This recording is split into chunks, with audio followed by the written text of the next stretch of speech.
Daddy Taya had 3 daughters. Anna was the oldest, but she was hardly ever talked about in the family.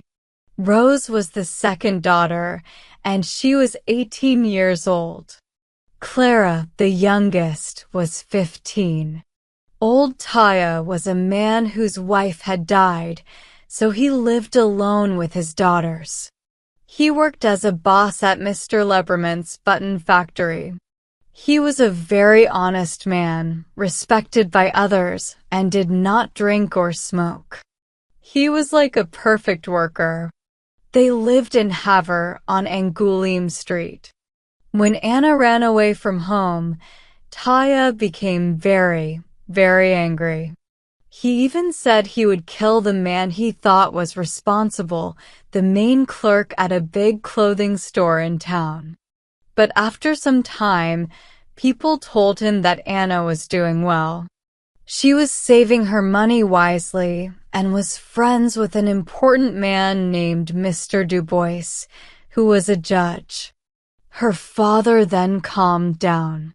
He even started to care about how Anna was doing. He asked her old friends about her. They told him that she had her own furniture, her shelves were full of vases, and there were pictures on the walls. There were clocks and carpets everywhere in her house. This made Taya smile happily. He had worked for 30 years to save only 5 or 6,000 francs. Anna was not silly at all. One nice morning, the son of a rich man named Mr. Touchard, who lived down the street, came to ask Daddy Taya if he could marry Rose. Taya's heart started beating fast because the Touchards were rich and in a good place in life. Taya felt very lucky with his daughters. The marriage was agreed, and they planned for it to be a big wedding. The dinner would be held at Mother Giz's restaurant in Saint-Adresse. It would be expensive, but Taya didn't care. He thought it was fine to spend a lot just this once. One day, as Taya was going home to eat lunch with his 2 daughters, the door suddenly opened and Anna walked in. She was dressed nicely and looked very pretty. She ran to her father and hugged him before he could say anything. Then she hugged her sisters while crying and asked for a plate so she could eat with them. Taya was moved to tears and said many times, "That is right. Dear, that is right." Then Anna told them about her plans. She didn't want Rose's wedding to be at Saint-Adresse. No way.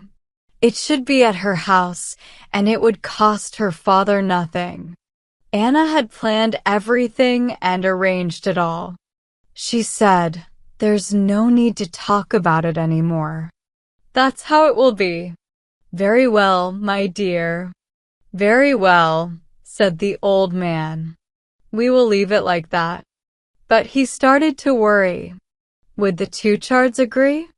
Rose, the bride-to-be, was surprised and asked, "Why wouldn't they agree?" "Just leave it to me. I will talk to Philip about it."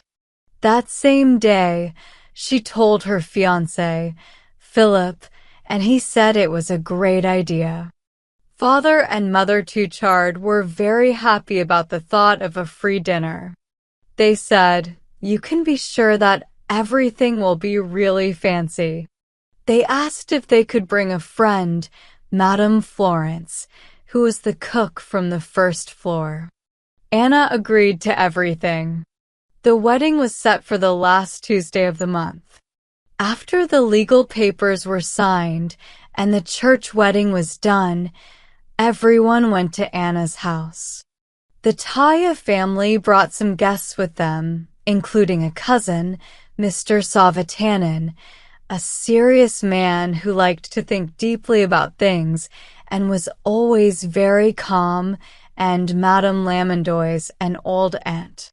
Mr. Savatanen was asked to walk with Anna because they were seen as the 2 most important people at the wedding.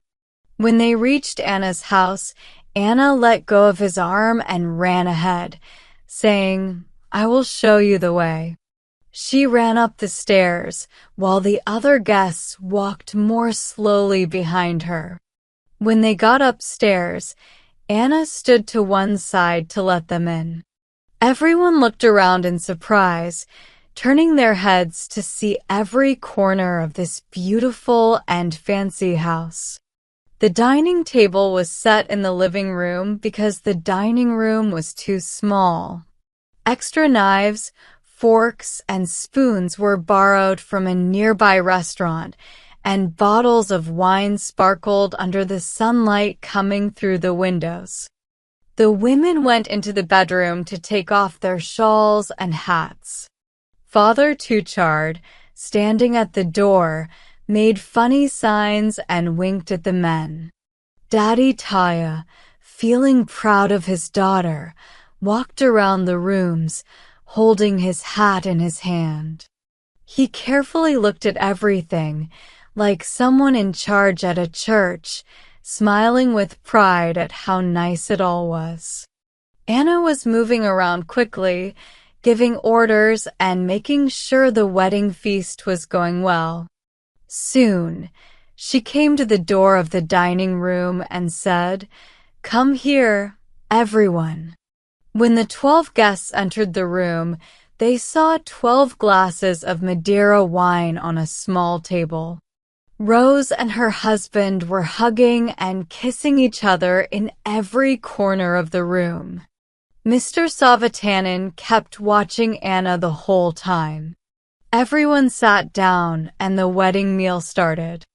The family members sat at one end of the table and the younger people sat at the other. Mrs. Tuchard, the mother, sat at the right side of the table, and the bride, Rose, sat on the left. Anna took care of everyone, making sure the glasses were full and the plates had plenty of food. The guests seemed a little shy because the house was so beautiful and everything was so fancy. They all ate a lot of the delicious food, but nobody made jokes like people usually do at weddings.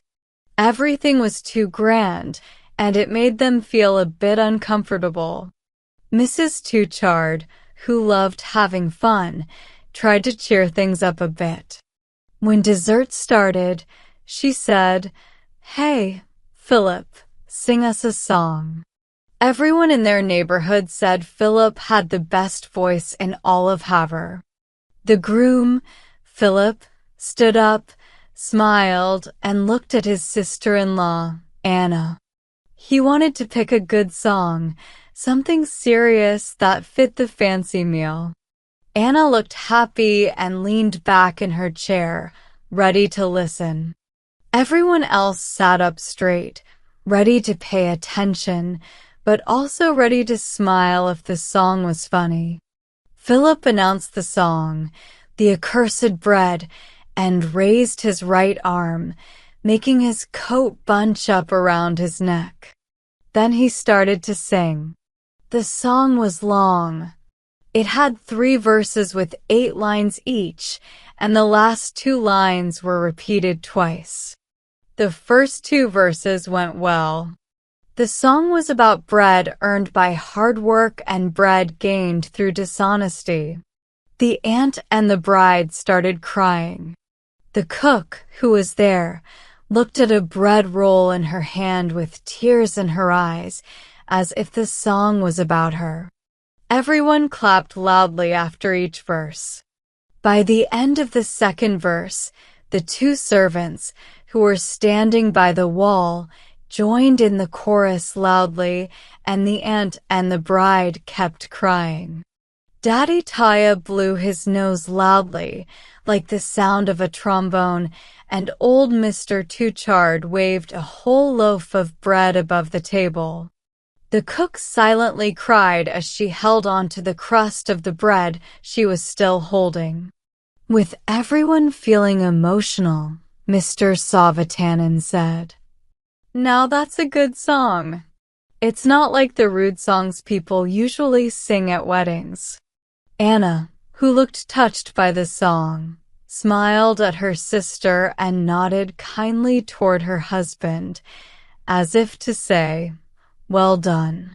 Feeling proud of himself, the young man kept singing.